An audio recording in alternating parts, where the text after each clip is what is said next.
Muito bem. Ô, Juca, você acha que o Corinthians foi prejudicado? Porque 1-1 também não tá tão ruim pro Corinthians, né? Porque ficou uma coisa, não pode dar um pênalti pro Corinthians na última bola. Pode. Pode. Não deram, foi um pênalti pro Grêmio na última bola em Itaquera, estava 4-4, provavelmente seria 5-4 pro Grêmio. E deram um pênalti pro Corinthians contra o Fluminense, e foi um pênalti à brasileira. Então, não é por aí. Eu insisto, o ponto é esse, aí a responsabilidade é do presidente da CBF, que não dá ordem para o presidente da comissão de arbitragem, que não dá ordem para os caras que fazem o VAR. Só pode intervir se o erro for clamoroso, senão não pode. Quem intervir sem que tenha sido um erro clamoroso, está demitido. É isso. Isso resolve o problema. Agora, foi triste para o corintiano, porque o Corinthians, enfim, fez um bom primeiro tempo. O João Paulo fez uma partida extraordinária, está lá para isso, é pago para isso, né? Então eu acho gozado. O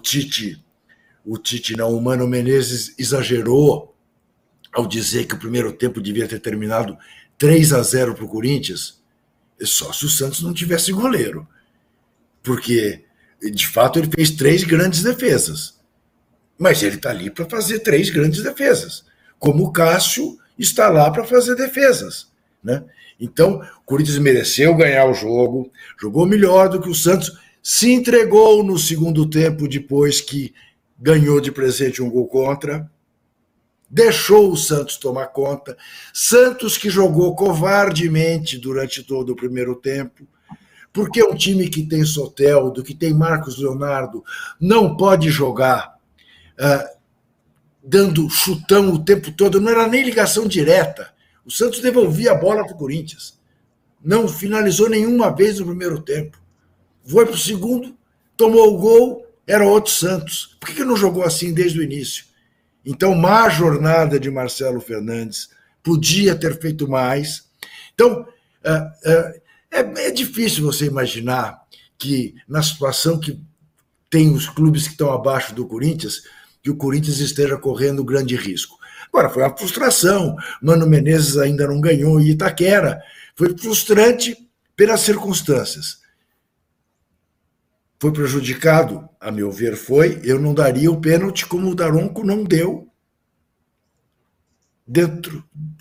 antes de ser chamado pelo VAR. Agora, não é nenhum escândalo dar aquele pênalti, como não seria escândalo não ter dado. A questão é essa. O VAR não tinha que ter intervido e interveio. Ô, Mauro, não ficou ruim para o Santos, até ganhou um ponto e ficou fora da zona do rebaixamento. E o Vasco e o Goiás, que empataram, os dois ficaram na zona do rebaixamento. A gente está falando do Botafogo, desempenho ruim e tal, tá ficando ruim para o Vasco. O time tá ali, agora já não ganha há um tempo, já tá complicando para o Vasco. O Vasco chegou a ficar em 15º, né? E abrindo ali 3 pontos acima da zona do rebaixamento, ele voltou a ficar 3 pontos abaixo da salvação, né? Ontem, quando o Santos perdia o jogo, ele ficaria a 2 pontos. Aí, quando sai o gol nos acréscimos, o gol do Santos, de um pênalti para mim inexistente, volta a ficar 3 pontos atrás, não saiu do lugar, ou seja, continua ali. O Vasco, aliás, nos acréscimos só se ferrou, né? O gol do Goiás foi nos acréscimos, o gol do Santos foi nos acréscimos, a expulsão do Veguete foi nos acréscimos. Ele não joga contra o Cuiabá. Aliás, o Cuiabá recebe o Vasco no Mato Grosso no meio de semana, quinta-feira, né?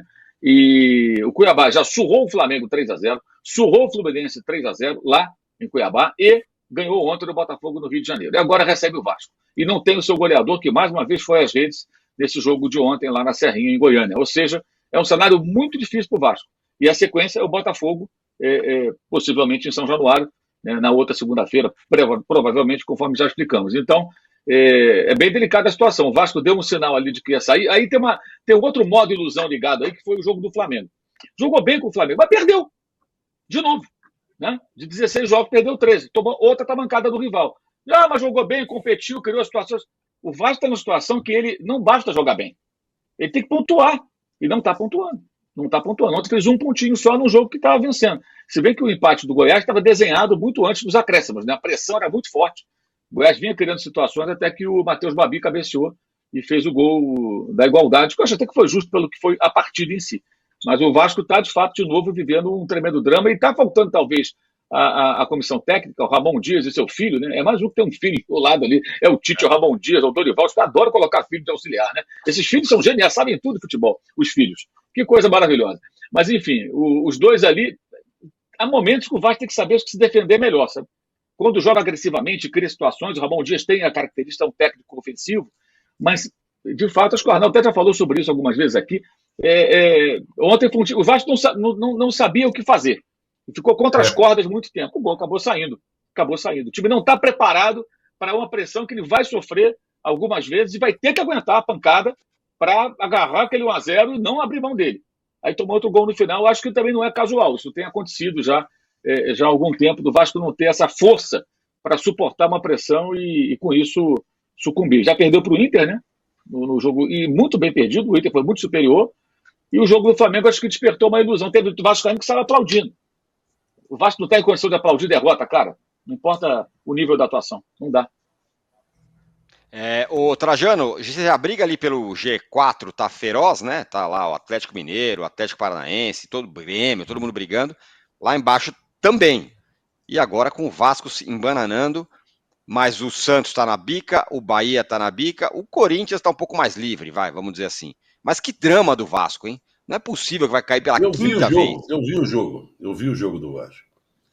E o Vasco, além de tudo isso que o Mauro falou, no final da partida, o Vasco, no contra-ataque, teve 2 ou 3 oportunidades, mas assim, inacreditáveis. De dois atacantes do Vasco contra um zagueiro do Goiás, e os dois se atrapalharam, deu tempo da defesa chegar e desperdiçaram a chance. O time é fraco. Eu sempre mando mensagem para o meu amigo Luizinho, querido Nascimento, grande torcedor do Vasco, e eu fico me comunicando com ele. Aliás, eu tenho assistido o jogo muito mais em solidariedade a ele. E quando o gol já estava, o Matheus Babi, que aliás jogou no meu América, centroavante, compridão e tal, já era para ter feito o gol antes. Mas e depois do jogador argentino, artilheiro, é expulso, que é briga do lado de fora. A situação do Vasco, eu não estava acompanhando o Vasco como acompanhei o jogo inteiro, como ontem. E eu confesso a você que me preocupei muito e a situação é dramática. O time não sai do lugar.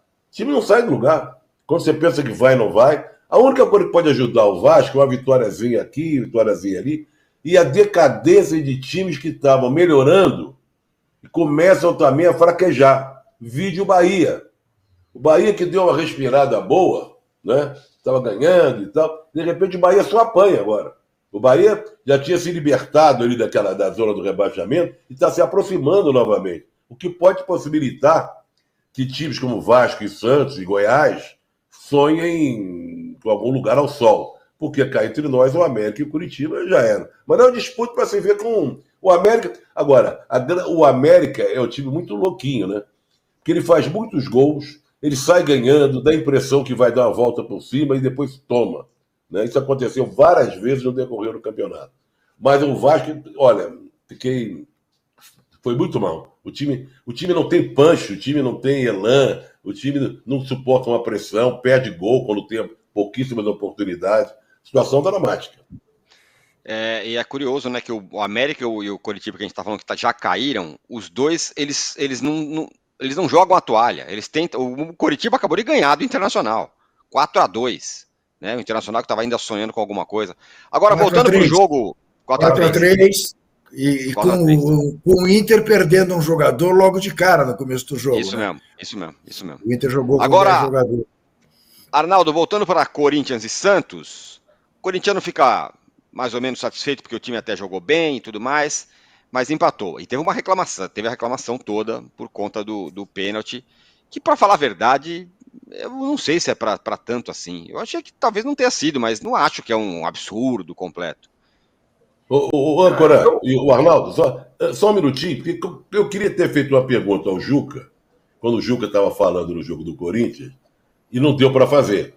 Então eu vou fazer a pergunta para o Arnaldo e depois o Juca também pega a pergunta para ele mais tarde. Manda. Qual foi a virtude? O que trocar o professor pelo Mano? o Corinthians deixou de perder, o que não quer dizer que ele ganha. Qual que é o raciocínio? O Juca falou, o Corinthians com o Mano não ganha em casa, que é uma coisa... Mas pro Corinthians permanecer na primeira divisão, basta empatar seus jogos. E o Mano é um técnico ótimo para empatar jogos. Então, o Corinthians tem o maior número de empates do campeonato. Eles têm agora 37 pontos, faltando 8 rodadas. Se ele empatar os 8 jogos que faltam, e o Corinthians só empata, ele vai a 45 e se salva. O Corinthians não precisa vencer, curiosamente. Ele precisa... O Corinthians podia fazer o que o Botafogo deveria fazer, que é administrar a vantagem. O Corinthians está administrando a distância para a zona de rebaixamento. Basta empatar. É o time dos empates. Já foi empatite lá atrás, né, Juca? Agora é mano empate.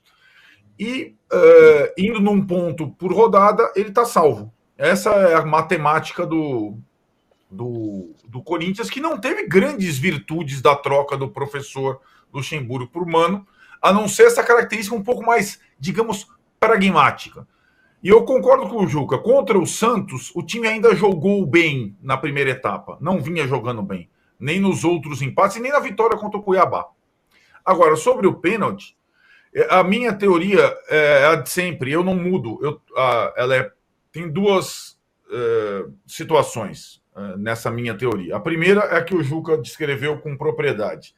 O VAR não tem que influenciar em nenhum momento em lance interpretativo, que o árbitro está bem colocado. O VAR não foi criado para isso. Então é um absurdo, e o nome do VAR não é o Daronco que deu o pênalti, foi o Wagner Hillway, que aliás é um árbitro de VAR, era péssimo árbitro de campo, e é o árbitro de VAR mais intervencionista do país. Então está errado. O segundo ponto, não existe você dar um pênalti nos acréscimos contra qualquer time se não for uma coisa clamorosa. Porque você define o jogo. Essa situação. Aí eu divirjo do Juca, é a nossa divergência completa. A falta dentro da área é igual a falta dentro da área. O pênalti aos 2 do primeiro tempo é igual aos pênaltis aos 50 do segundo. Uma pinóia. Isso não é futebol. Você define uma situação se você dá um pênalti aos 50 minutos. Então, ou é uma coisa escandalosa, ou um pênalti, ou não é para dar. Simples assim. Eu só discordo de todos os jogadores do Corinthians, do presidente do Corinthians e de muitos corintianos. O cara teve coragem de dar a Itaquera aos 50, porque, de fato, é uma das coisas mais inusitadas do país. Um árbitro dá um pênalti nos acréscimos contra o Corinthians na casa dele. Aí o que o Juca falou, isso não tem que estar no contexto. Se achar que foi pênalti, tem que dar. Agora, eu não daria nunca nos acréscimos, a não ser que fosse uma coisa escandalosa, e não foi. É um pênalti duvidoso. Tem gente que acha que não foi. Quer dizer, Arnaldo, você daria o pênalti para o Grêmio, que o assoprador não deu em Itaquera no fim do jogo. Aí eu acho que é uma coisa escandalosa. Escandalosa. Isso, um bloqueio escandaloso. Isso. É isso mesmo, agora, eu daria o pênalti. É isso aí. E não daria o pênalti agora, no José, respondendo a sua pergunta, veja que coisa curiosa. O que o Vanderlei foi fazer no Corinthians, segundo o presidente do Corinthians? Reformular o elenco. E ele estava fazendo. Meteu um bando de garotos. Aí os garotos foram indo, de repente percebeu-se que os garotos não suportariam a pressão. Aí chama o Mano, para quê? Botar todos os cascudos de volta. Que é como o Corinthians tem jogado para obter os empates. Não é uma delícia? Não é uma coerência? Não é saber exatamente o que quer fazer com um time de futebol? Essa é a gestão de futebol no Brasil, com raríssimas exceções. Infelizmente, essa é a realidade que você encontra. Enquete rápida aqui entre vocês. Vocês acharam pênalti? Eu achei que não. Mas também não acho. O que você achou, Arnaldo? O que você achou, Trajano? Eu não sei direito, porque o Daronco que estava na minha frente, ele é muito grande, então não deu para ver. Você achou, Mauro, pênalti? Não achei nada, eu concordo com tudo que o Arnaldo falou. Acho que para você marcar um pênalti daquele tem que ser... E também acho também que são coisas diferentes. Aliás, até o Salvio, né? O Salvio Spina fala isso, eu concordo. A grande decisão, né? Ele usa muito essa expressão. Perfeito. A grande decisão é a decisão ali de marcar uma falta. Eu digo o seguinte: você marcar uma falta no meio do campo é comprar um picolé no dia de calor, né? Um chicabom.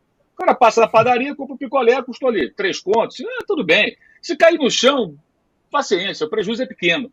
Agora, comprar um carro, um apartamento, você pensa, olha, pensa bem, né? Vai fazer uma dívida. O pênalti no final é comprar um apartamento. Você está tomando uma decisão importante, você pensa, tem que ter certeza para não fazer bobagem. Senão você pode ter problemas depois. A falta no meio do campo é comprar um picolé, cara. Não faz muita diferença. Não vai interferir tanto no jogo. São faltas e faltas. E no final do jogo, né, eu achei que o Soteldo se jogou ali, aproveitando um contato ali. E é incrível o VAR chamar o árbitro para ver aquilo, porque assim, é tão inconclusiva a imagem que não dá para chamar. E é mais incrível ainda o Daronco, com aquele tamanhão todo dele, ser tão influenciável pelo VAR. Ele é um dos caras do apito que mais são influenciáveis pelas chamadas do VAR. Pode reparar. Quando o VAR chama o Daronco, opa, está marcado o que foi indicado pela arbitragem de vídeo. Eu não me lembro de nenhuma situação, posso estar equivocado, mas eu não me recordo de nenhuma situação que ele tenha voltado. É raríssimo. Ele não volta atrás, ele sempre volta atrás. Aquele jogo São Paulo e Palmeiras da Copa do Brasil, em que ele anula o gol do Caleri por suposta falta e não foi. Aí o VAR chama, ele vai lá e ele manteve. Ou anular. Ali ele manteve. Teve lá. Isso. Acho que foi a única vez que ele fez aquilo. Ele errou. Então, né? Mas é que agora eu acho que ele estava influenciado pelo árbitro do jogo Santos e Curitiba, que o VAR chamou para mostrar para ele que era um absurdo ele manter o pênalti contra o Santos e ele manteve. Né? Então, acho que o Daronco falou, eu não vou fazer isso de novo, não vou manter minha decisão, porque o outro já fez bobagem, vou nas águas do VAR. E foi nas águas do VAR. Mostrou que é forte, mas não tem personalidade. Agora, a turma da teoria da conspiração, né? Eu acho que é interessante chamar a atenção para o seguinte. Vamos imaginar que no lugar do Santos tivesse sido com o Corinthians ou com o Flamengo, aquele pênalti que deram contra o Goiás na Vila Belmiro, que valeu 2 pontos a mais, estava empatando o jogo, o Santos ganhou, e o de ontem. O Santos ganhou 3 pontos com pênaltis mal marcados, na minha opinião. Aquele foi absurdo. Aquele chamaram o árbitro, o cara foi lá, olhou no vídeo e manteve a marcação, que não houve nada. Né? E o Santos ganha aquela partida. E agora ganhou um pontinho que caiu do céu quando a derrota parecia inevitável. Pouco se fala porque é o Santos. Outros times, né? CBF sempre ajuda, que não sei o quê. Especialmente Flamengo ou Corinthians. Como se falou muito, evidentemente para falar daquela não marcação, que o Arnaldo lembrou agora, o Juca lembrou agora, do jogo do Grêmio. Né? Do pênalti para o time gaúcho no final, que não foi marcado. Arnaldo, em Curitiba, Atlético Paranaense. O Salva Vasco virou Salva Santos. Isso, percebe? Exato. Quer dizer, então, em matéria de teoria da conspiração, olha, não falta. Qual?